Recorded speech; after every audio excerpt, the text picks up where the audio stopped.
Estamos en una serie llamada Más y estamos a 2 domingos de terminar la serie.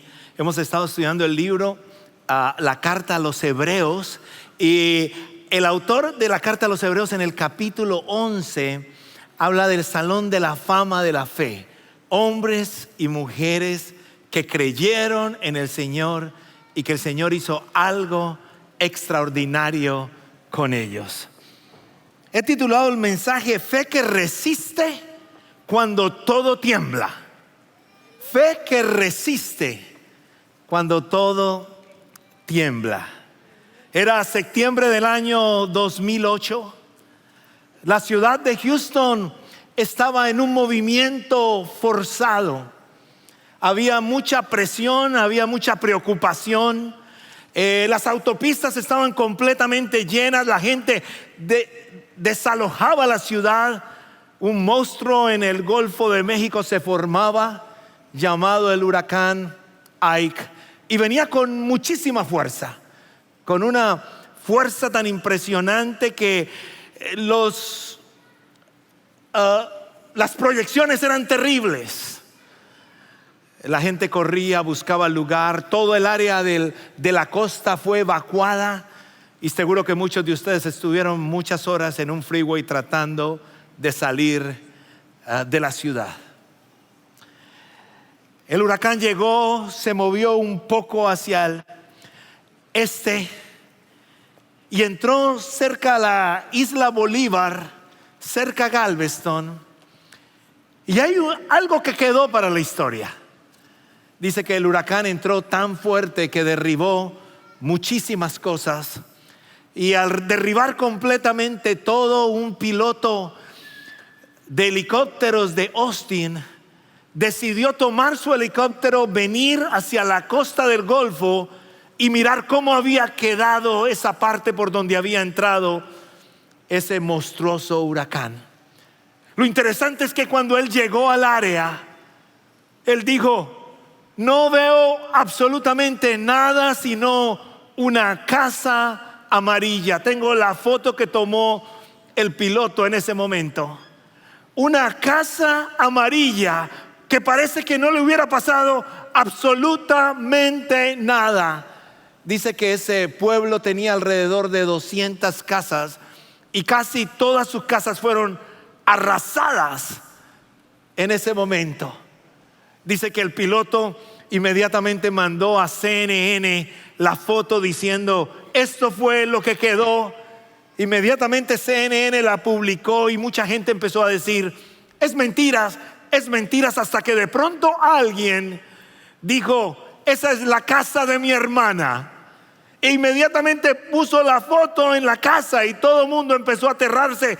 ¿Y por qué no se cayó?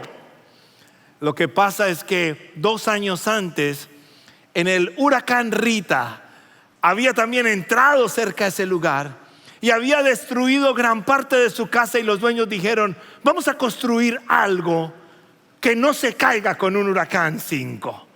Y dice que contrataron un ingeniero y el ingeniero hizo todo un trabajo que dio resultado, porque la famosa casa amarilla quedó allí. ¿Por qué te cuento esta historia? ¿Te imaginas tú tener una fe tan grande que a pesar de que todo se caiga y todo se vaya al piso, tu fe esté ahí? Que a pesar de que las cosas no se vean claras y todo empiece a temblar a tu alrededor, tu fe se mantenga viva en el Dios que te creó, que te dio vida, y en el Dios que te sostiene hasta en los momentos de crisis. ¿Te imaginas tener esa fe? Esa fe que no puedes ver las cosas, que no puedes ver resultados, pero que sabes que hay un Dios en control. ¿Te imaginas tener esa fe? Esa es la fe que el Señor quiere que cada uno de nosotros tenemos. Es una fe que no se mide por resultados visibles. Es una fe que no evita el sufrimiento. Y es una fe que soporta las pruebas vivas porque tiene una esperanza más grande en la eternidad. Y te quiero invitar el día de hoy, porque de una manera muy intencional el autor a los Hebreos quiere que nosotros tengamos una fe pura, una fe madura, una fe real. Y aquí está el primer elemento. El primer elemento que vamos a encontrar en el texto es que la fe verdadera no se mide por lo que vemos, sino por cómo permanecemos, por cómo nosotros podemos permanecer. Este punto enseña que la verdadera fe no se demuestra por los resultados que podemos ver, sino por la constancia con la que seguimos confiando en Dios a pesar de que no veamos ningún resultado. No se trata de que cuántas oraciones fueron respondidas, no se trata de cuántos milagros han pasado o de cuántos éxitos he logrado. Se trata que aunque no vea nada, mi fe es tan fuerte que sigo esperando en el Señor. Esa es la fe que el Señor está pidiendo. Y esa es la intención del autor de los Hebreos, de llevarnos a poder entender esa fe. No es una fe que nos gusta mucho, pero empieza en el verso 32, primero recordando la fe visible. Diga conmigo, fe visible. La fe visible es la que tú tuviste fe y pudiste ver esos resultados constantes. Esa es la fe visible. Y vaya al versículo 33, porque el 32 menciona a Gedeón, menciona a Barak, menciona a Sansón, menciona a David, menciona a Samuel, menciona a los profetas, pero el 33 dice qué pasó con cada uno de ellos. Y mira lo que dice el texto: los cuales por la fe conquistaron reinos, hicieron justicia y alcanzaron lo prometido, cerraron bocas de leones, apagaron la furia de las llamas y escaparon del filo de la espada, sacaron fuerza de flaqueza, se mostraron valientes en la guerra y pusieron en fuga a ejércitos extranjeros. Una fe visible, visible, que yo estoy seguro que muchos de ustedes han visto la mano del Señor y la oración respondida. ¿Ha visto la mano del Señor y la oración respondida? Esta es una fe visible. Ya pudiste ver algo por lo cual tú estabas esperando. Y desglosando un poquito el texto, él utiliza unos verbos activos. Yo quiero que vuelvas y me pongan nuevamente el versículo 33, porque el versículo 33 nos muestran algunas cosas. Dice, los cuales por la fe conquistaron. Vaya a la siguiente, reinos, o quiere decir una fe en acción. Después dice, hicieron, alcanzaron, cerraron bocas. Cuando miras vas a ver que esos verbos están en acción, diciendo hicieron algo. No es una fe que las cosas pasaron porque pasaron, fue una fe porque ellos caminaron confiando que Dios iba a hacer algo. Porque recuerde muy claro que yo no hago las cosas, es Dios el que hace las cosas. Y yo participo en el milagro cuando doy mi paso de fe hacia adelante, creyendo que el Señor lo puede hacer. Ahora, teniendo esa claridad, entonces vemos esos verbos ahí. Y después el versículo 34 continúa con más verbos en acción. Mira lo que dice. Dice, apagaron la furia de las llamas. Después dice, escaparon del filo, sacaron fuerzas de flaqueza, mostraron valientes en la guerra, pusieron, quiere decir acción, verbos. Y todo el texto está diciendo hombres y mujeres que creyeron y pudieron ver completamente esa fe visible. Ahora, aquí hay una enseñanza gigante. No vas a poder ver la mano del Señor, no vas a poder ver los milagros del Señor si tú no te mueves en tu fe. Ya lo hemos mencionado en varias de las partes. Quiere decir, tengo que dar pasos de fe. Pero para tener esos pasos de fe, para poder dar esos pasos de fe, yo necesito recordar quién es mi Señor, quién es mi Rey, quién es mi sostén, de tal manera de que aunque no vea nada, yo doy ese paso confiado, esperando que el Señor tiene una respuesta grande para mí. El texto nos muestra que la fe no es pasiva ni mística. No es pasiva ni mística, es activa y práctica y produce obediencia incluso en las circunstancias imposibles. Quiere decir, la fe no es mística, no, produce obediencia. Quiere decir, yo le obedezco al Señor cuando estoy en fe. Yo doy el paso en fe. Yo sano mi corazón. ¿Por qué? Porque estoy dando pasos en fe, lo expongo para que las manos del Señor vengan y sanen ese corazón. Y el versículo 38 todavía sigue mostrando esos milagros visibles. Mire lo que dice, versículo 35. Hubo mujeres que por la resurrección recobraron a sus muertos. Y usted dirá, ¿y qué quiere decir eso? Bueno, hubo mujeres que sus hijos fueron resucitados. Eliseo y Elías resucitaron hijos de mujeres que estaban muertos. Entonces los menciona el autor de los Hebreos diciendo, hey, hay milagros que el Señor ha hecho, y los recalca de una manera muy fuerte. Está haciendo esa referencia a esas mujeres que vieron a sus hijos de una manera impresionante resucitar. Ahora, representa el lado visible y glorioso de la fe, cuando Dios actúa con poder y responde esa oración que yo estoy pidiendo. O sea que esta primera parte, aquí en Hebreos el Señor nos está diciendo, hay una parte visible. Y me encanta porque el autor de los Hebreos primero nos recuerda lo visible para después mostrarnos lo invisible, para después mostrarnos la fe cuando las cosas no se dan. Y ahí es donde viene el segundo elemento. Quiere decir, la fe madura no huye del dolor, aprende a encontrar propósito en él. La fe madura no huye del dolor, aprende a encontrar propósito de él. Cuando decimos fe madura, no evita el sufrimiento. Estamos afirmando que la madurez espiritual no consiste en escapar de la situación, no consiste en escapar del dolor, sino a aprender a ver propósito en el dolor, propósito en lo que estoy pasando. Es la pregunta que yo me tengo que hacer es, Señor, ¿y por qué está pasando esto? Señor, ¿qué tengo que yo aprender de esto que estoy viviendo? Vamos al versículo 35, donde va cambiando la cosa. Después dice el 35, la primera parte, hubo mujeres que por la resurrección recobraron a sus muertos. Pero después sigue otra palabrita ahí. Esa otra palabrita, ¿cuál es? Dígala duro. Otros. ¿Ven el otros? Otros. Quiere decir, ya termina de hablar de los que vieron la fe visible, la respuesta a su petición, de las que vieron el milagro, y ahora empieza a hablar de otra clase de fe, de la fe que posiblemente ya nadie me dice amén. Todo el mundo empezó diciendo amén y ya no.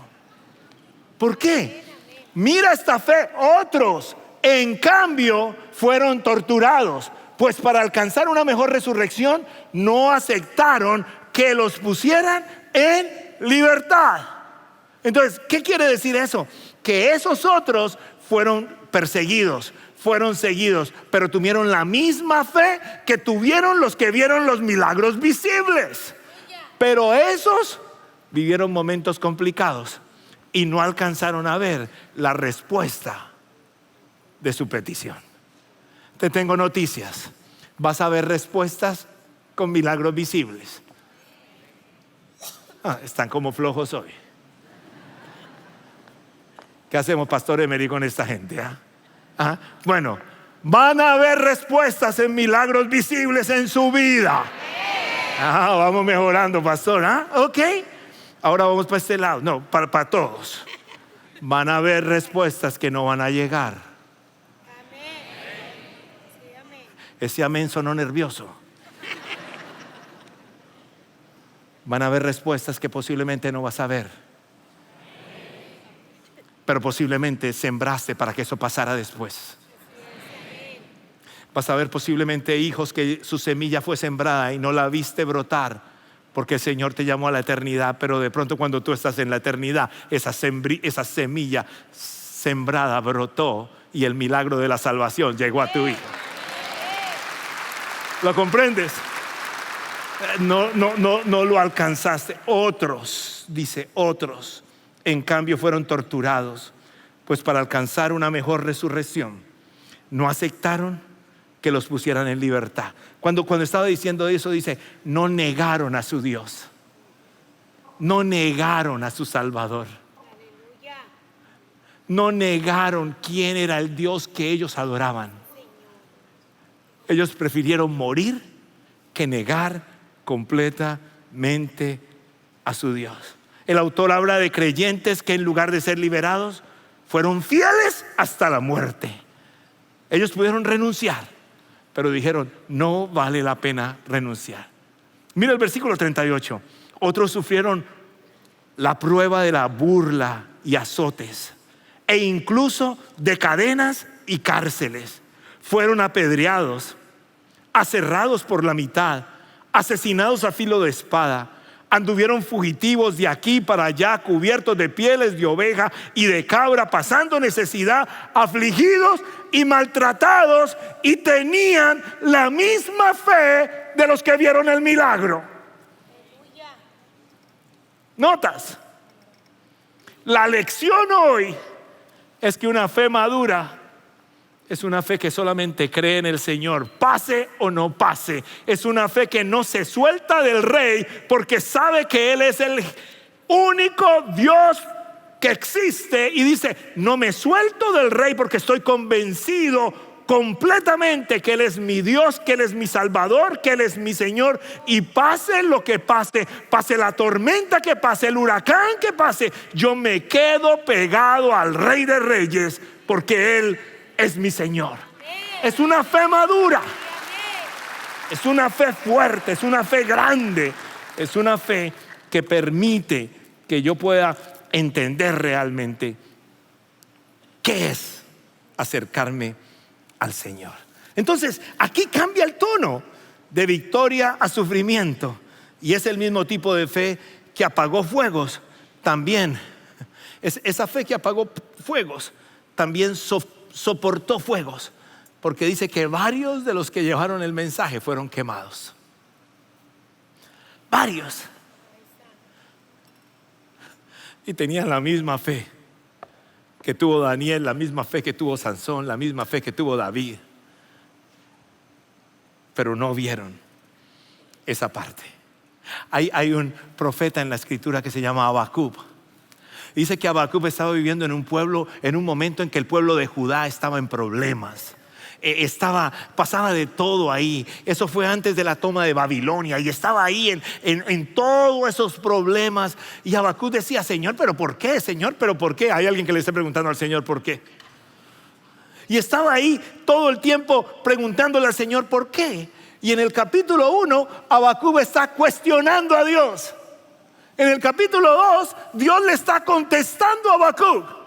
Y en el capítulo 3, termina Habacuc alabando a Dios. Aleluya. ¿Y sabe cuándo pasa el clímax del texto de todo el libro? El punto más alto, cuando Habacuc saca de su corazón y dice lo siguiente. Escuche lo que dice Habacuc en ese momento. Dice, aunque la higuera no florezca, ni haya frutos en la vid, aunque falle la cosecha del olivo y los campos produzcan alimentos, aunque en el redil no haya ovejas ni vaca alguna en los establos. Después del versículo dice, aún así yo me regocijaré en el Señor y me alegraré en el Dios de mi salvación. Mire, para ver si usted quiere volver a aplaudir, yo se lo quiero explicar todavía de una mejor. La higuera, la vid, el olivo, el trigo, las ovejas, el ganado, era toda la economía de Israel. Y lo que él está diciendo, aunque falte eso, aunque no tengamos eso, y aunque no tengamos esa economía, aunque estemos sufriendo, aunque no entendamos qué está pasando, dice, con todo yo me alegraré y me gozaré en el Dios de mi salvación. Cuando yo estaba jovencito, bueno, un poco más jovencito, había un canto que se cantaba mucho que decía, aunque la higuera no florezca, ni en los vides haya fruto. ¿Alguien le tocó?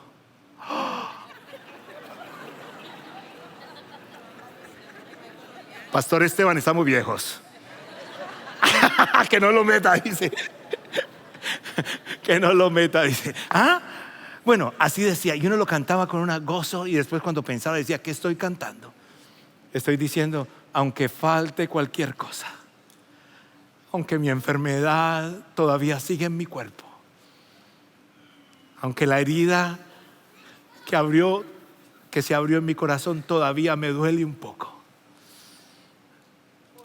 Aunque perdí a mi hijo y no está. Aunque mi esposo no está. Aunque me quedé solo o sola. Con todo yo me alegro y me gozo en el Dios de mi salvación. La pregunta sería, ¿por qué? ¿Por qué lo puedo hacer? Porque yo sé que soy su hijo. Porque yo sé que Él me ama. Porque yo sé que aunque no pueda ver lo visible, en lo invisible Él todavía me sigue sosteniendo y sigue siendo mi protector y sigue siendo mi Señor y sigue siendo mi sustentador y me sigue llevando a lo que Él tiene para cada uno de los otros. Aún así, diga conmigo, aún así me gozaré en mi Señor.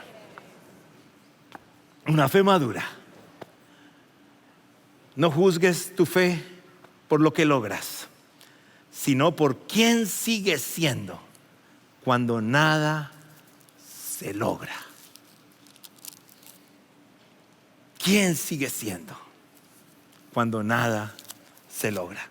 La fe no es para evitar la tormenta, sino para mantenerte estable cuando el barco se mueve. ¿Está conmigo? Para eso es la fe. Cuando el barco se empieza a mover, yo sé que tengo esa fe. Hubo una pareja llamada Horatio y Anna Spafford. Él era un abogado que vivía en Chicago. Y dice que hubo hace años atrás un gran incendio en Chicago. Dice que este abogado perdió completamente todo. Y él tomó a su esposa y a sus 4 hijas y las embarcó para que volvieran a Europa. Y dice que cuando el barco iba yendo para Europa, el barco naufragó. Y al naufragar, sus 4 hijas murieron. Y la esposa dice que llegó a Inglaterra y mandó un telegrama. Van a decir que tampoco les tocó los telegramas. Están atacando ustedes. Un telegrama significaba palabras cortas. Dice que en ese telegrama ella dijo, salva yo. Otros dicen, encontré salvación. Solo yo. Dice, cuando llegó la noticia a él se le partió su corazón porque entendió que sus hijas habían muerto. Dice que tomó un barco y viajó a encontrarse con su esposa, y cuando pasaba por el lugar donde sus hijas habían muerto, él empezó a escribir una canción para adorar al Señor, que hoy es un himno muy conocido, que es It is well with my soul. Y lo que quería decir es, todo está bien con mi alma. Aunque me duela el corazón, aunque las lágrimas bajan por mis mejillas, aunque no puedo entender el por qué, no peleo con el Señor, sino que digo, si tú estás conmigo, tú entenderás lo que Dios puede hacer. Gloria a Dios. Tengo preguntas para ti. ¿Estás peleando con Dios? ¿Por qué no presentarte ante Él y decirle, aquí te entrego, aquí te lo doy? Recuerda, la fe verdadera no se mide por lo que vemos, sino por cómo permanecemos. La fe madura no huye del dolor, aprende a encontrar propósito en ese dolor. Y aquí viene el tercer elemento. La fe que persevera mira más allá de la hora y se aferra a lo eterno. Quiere decir, se aferra a lo eterno.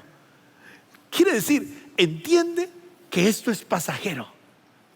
Entiende que un día tu corazón dejará de latir y tus ojos se cerrarán. Entiende que eso no es todo, que hay una vida eterna con el Padre. Aleluya. Entonces eso refresca mi fe, Porque recuerde que estamos en un mundo caído de muchos errores. Alguien me decía: pastor, yo viniendo para la iglesia en mi carro, ¿y por qué me pegaron por detrás? Mire, y viniendo para la iglesia, Dios, ¿por qué es así? ¿Por qué, pastor? Y yo le dije: yo sé por qué. ¿Por qué te pegaron por detrás? ¿En serio, pastor? Sí. ¿Quieres escucharlo? Sí. Porque la persona de atrás venía mirando el teléfono. Te chocó.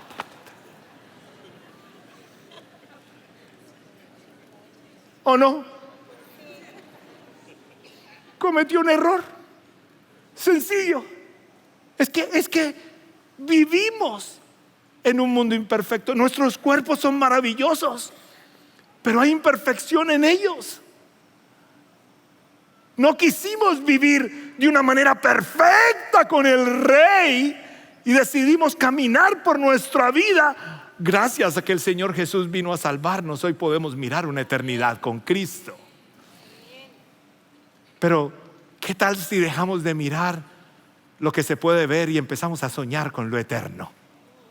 Empezamos a soñar con lo que va a ser el encuentro con nuestro Padre Celestial y empezamos a mirar allá. El versículo 38 dice: el mundo no merecía gente así. Anduvieron sin rumbo por desiertos y montañas, por cuevas y cavernas. Los mismos cristianos con la misma fe. Pero ¿sabe por qué no soltaron su fe? Porque sabían que había algo más allá de su muerte.